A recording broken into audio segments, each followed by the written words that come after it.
We are going to be speaking next with Pratima Divgi. She is the head of capital markets at CDP North America.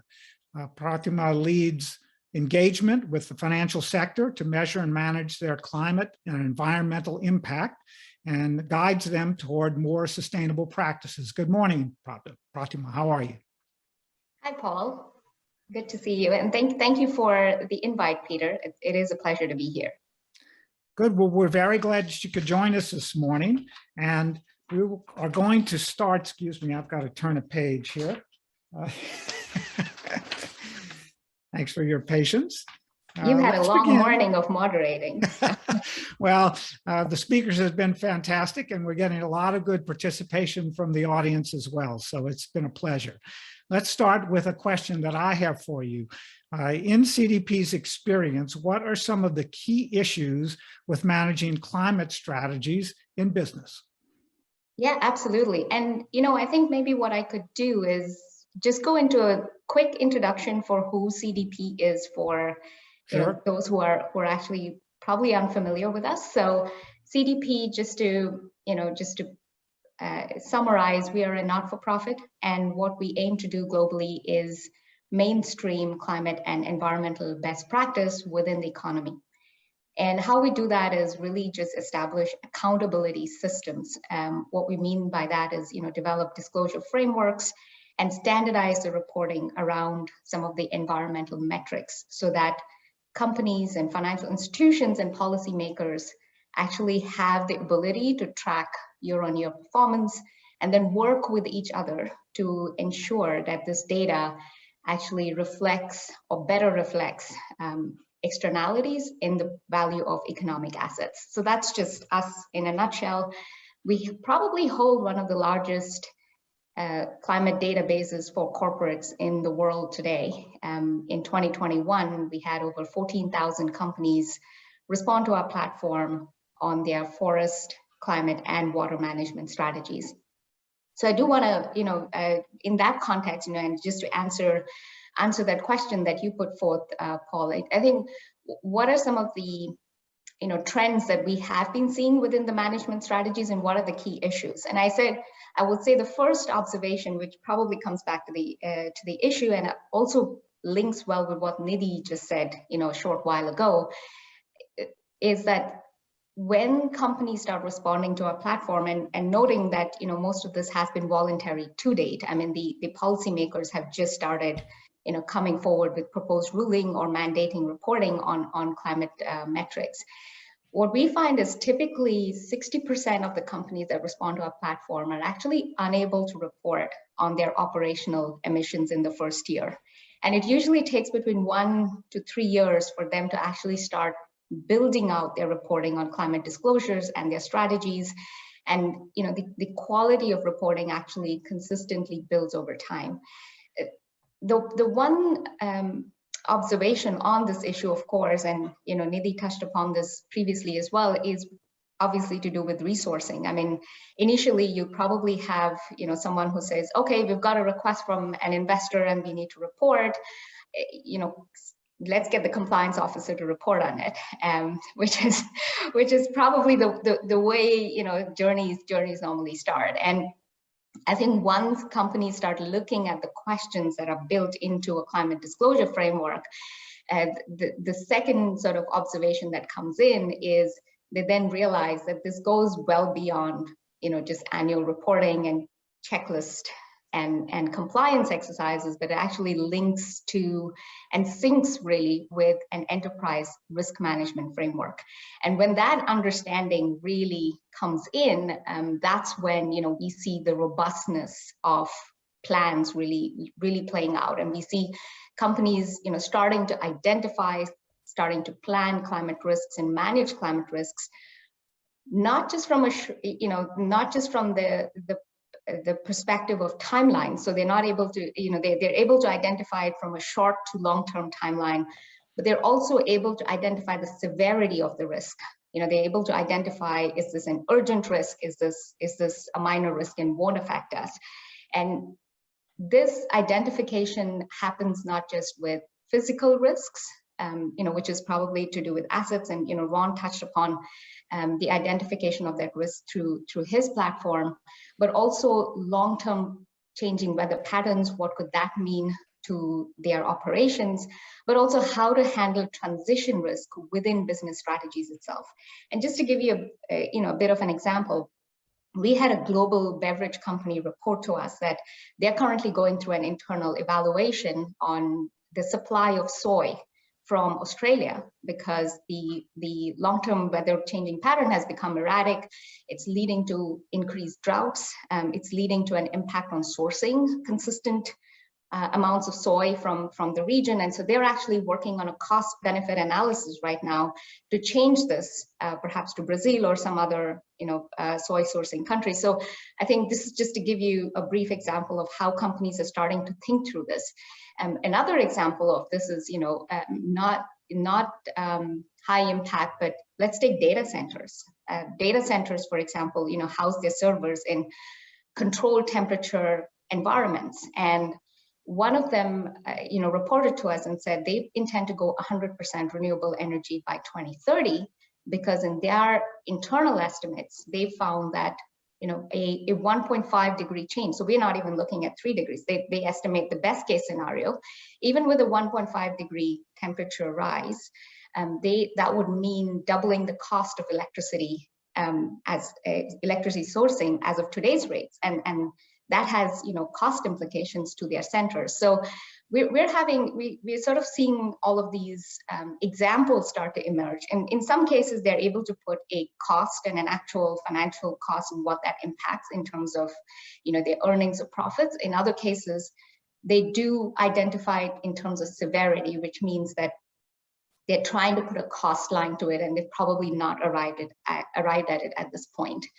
So that's sort of probably one of the issues. I would say for the companies that have started identifying the operational issues within their organization, they're starting to go beyond just their organization and starting to see the implications of where the vulnerabilities might lie within supply chains themselves. And, let's take the automotive industry, for example. I think 85% of natural rubber that is sourced for their tires comes from 6 million smallholder farmers, typically residing in Southeast Asia. 95% of these farmers come from Southeast Asia.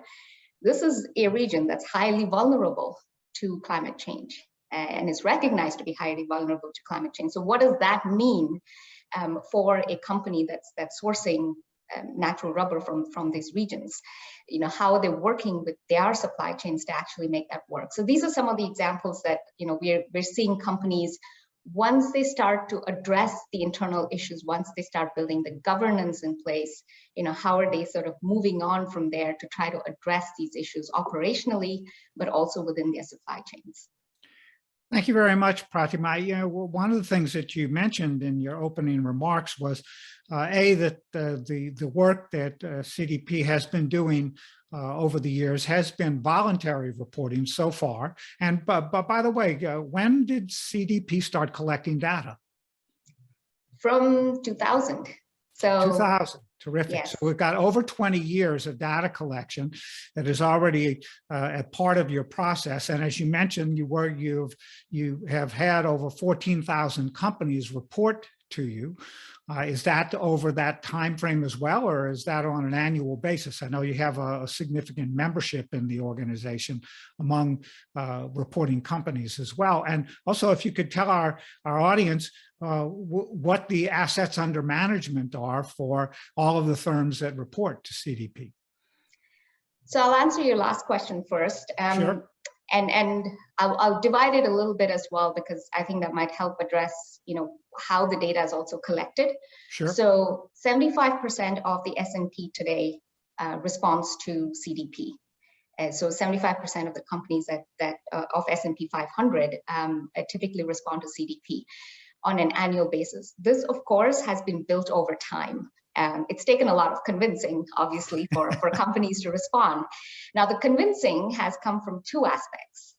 One is, we go to financial institutions and we basically say, would you like to receive climate data from your portfolio companies? And they say, why not? Sure, let's see what are the risks out there. So we take that endorsement from financial institutions, and then we go to public companies and we tell them, if this is an institution that is an investor, they would like to receive this data, could you please fill out this information so we can pass it on to the investor. And that information is then aggregated, and the raw data is actually provided back to the financial institutions so they can then work on their stewardship, on their engagement activities, as well as on their due diligence and monitoring and exit. The second aspect is a lot of the larger multinationals, and there's about a little over 200 of them today, that came to us and said, look, we're already responding to this information. We'd like to collect this information in a similar format from our suppliers. So what they do is they work with us, these multinational institutions. They come to us and they say, can we have our suppliers, let's start with the first high impact suppliers, 100 of them or 200 of them, and can we have them start responding in the same manner that we're responding, so that it gets easier for us to aggregate data and see where the vulnerabilities are. So I would say, within Asia Pacific, for example, 70% of the responses we get are actually from the supply chain versus the public markets. So it's a vast amount of private market data, but that's fed back to the multinationals themselves so they can then work on their supply chains. That's great. Great to know, because as we've been hearing a lot about supply chains over the last couple of years, especially with regard to the potential for greenwashing. And it's real, I think that's an incredibly valuable approach to companies actually going to their own supply chains and demanding that information. And of course, CDP has been part of that process. So let's go on to another question. And that is, while regulators have come out in favor of climate disclosure, what are the beyond compliance measures that companies should start considering? Yeah, absolutely. I think from a climate perspective, we've seen 14 jurisdictions globally that are today, that have either mandated reporting on climate or are in the process of doing so. So the SEC proposed ruling is obviously, one of them that is in the process. Companies have been, at least the ones that have been reporting to CDP, have been in the works for, preparation for these anticipated information over time. I think one key observation, though, is a lot of this is built around financial materiality. So, what is the financial risk, or what are the financial opportunities that will come to a company on the basis of, this disclosure and the strategy that they're developing. Where it needs to go beyond compliance is that this risk is not going away unless companies actually very actively start thinking about decarbonization, and decarbonizing not just their operational emissions, but also what is really lying in their value chains today. Let's take the financial sector, for example. We have, in 2000, we reached out to about 330 financial institutions globally, and we asked them, could you provide a sense of the portfolio level valuation, emissions that reside within your portfolio companies, and how aware are you of these portfolio related emissions? And only about 25% of the financial institutions got back to us. They were not able, there was not a single financial institution that could do this exercise across its asset and loan portfolios. But of the boundaries that they'd set for themselves and were able to get back to us, the portfolio level emissions averaged about 700 times their operational emissions, right? And this is underestimated. It's not a holistic view. So working on portfolio level emissions, working on, as Nidhi also pointed out, in terms of net zero transition plans, that isn't specifically covered by compliance related reporting as of now, or within policy.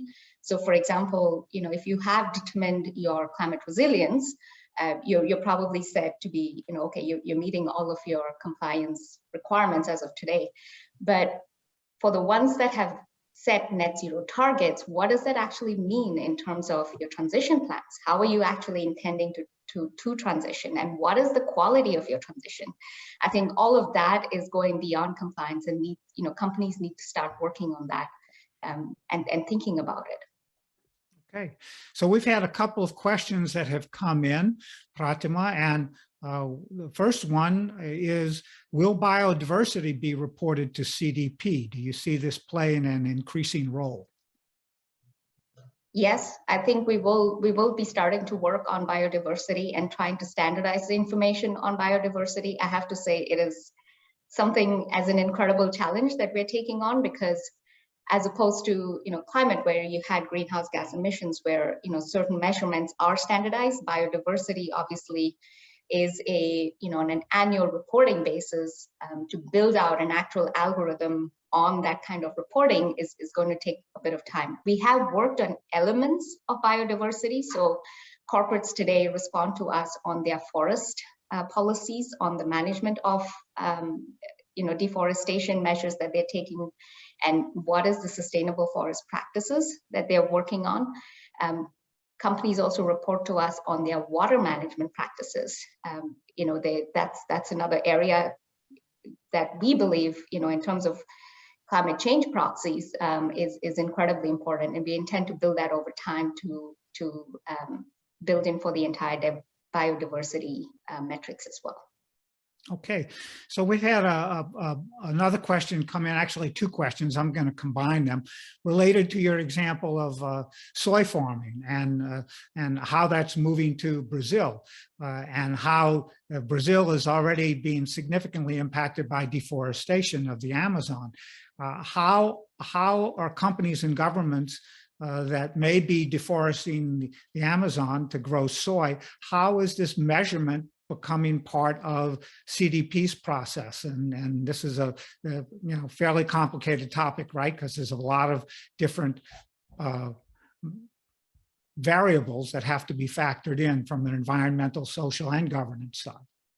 Yeah, absolutely. And I think this is one of those beyond compliance measures, isn't it? Because when we talk about climate change today, and if you look at all of the mandatory disclosure, it's kind of focusing on greenhouse gas emissions by themselves, not realizing the contributors to greenhouse gas emissions and what that could mean, especially within scope 3 and what really resides within investment portfolios and loan portfolios, but also within supply chains themselves. And from that perspective, I would say we have started working, and we're gathering information on